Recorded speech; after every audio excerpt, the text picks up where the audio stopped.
नमस्कार दोस्तों, प्रभु भक्ति साधना चैनल में आप सभी का स्वागत है। दोस्तों, सर्वप्रथम आप सभी को श्रावण माह के हरियाली तीज की ढेर सारी शुभकामनाएं। भगवान शिव और माता पार्वती की कृपा आप सभी पर बनी रहे।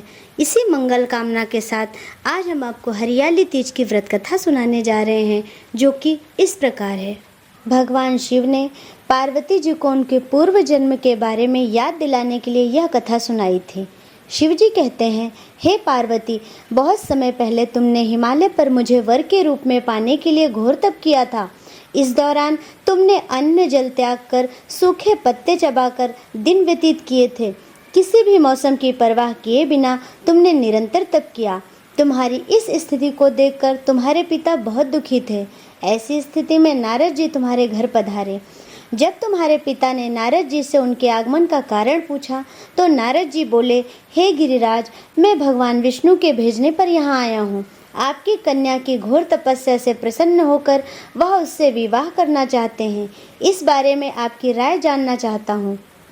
नारद जी की बात सुनकर पर्वतराज अति प्रसन्नता के साथ बोले, हे नारद, यदि स्वयं भगवान विष्णु मेरी कन्या से विवाह करना चाहते हैं तो इससे बड़ी कोई बात नहीं हो सकती।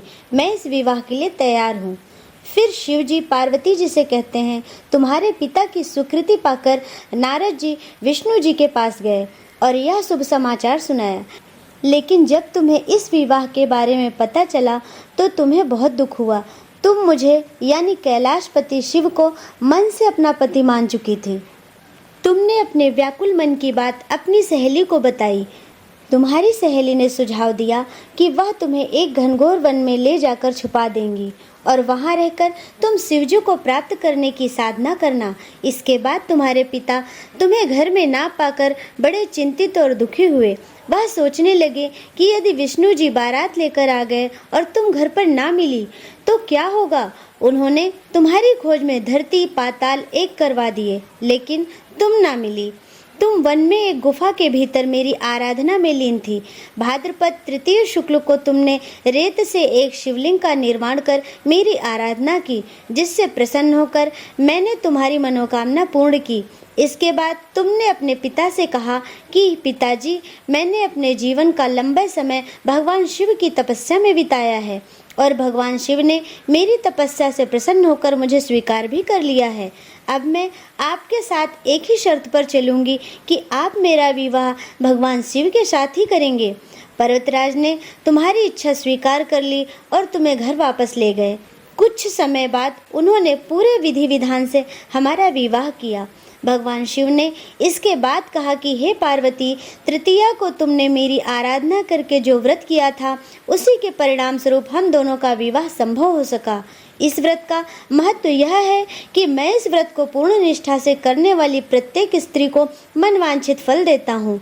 भगवान शिव ने पार्वती जी से कहा कि इस व्रत को जो भी स्त्री पूर्ण श्रद्धा से करेगी उसे तुम्हारी तरह अचल सुहाग प्राप्त होगा। बोलिए भगवान शिव माता पार्वती की जय। कर्पूर गौरम करुणावतारम संसार सारम भुजगेंद्रहारम सदा वसंतम दयारविंदे भवम भवानी सरितं नमामि। ओम सर्वमंगल मांगल्ये शिवे सर्वार्थ साधिके शरणे त्र्यंबके गौरी नारायणी नमोस्तुते।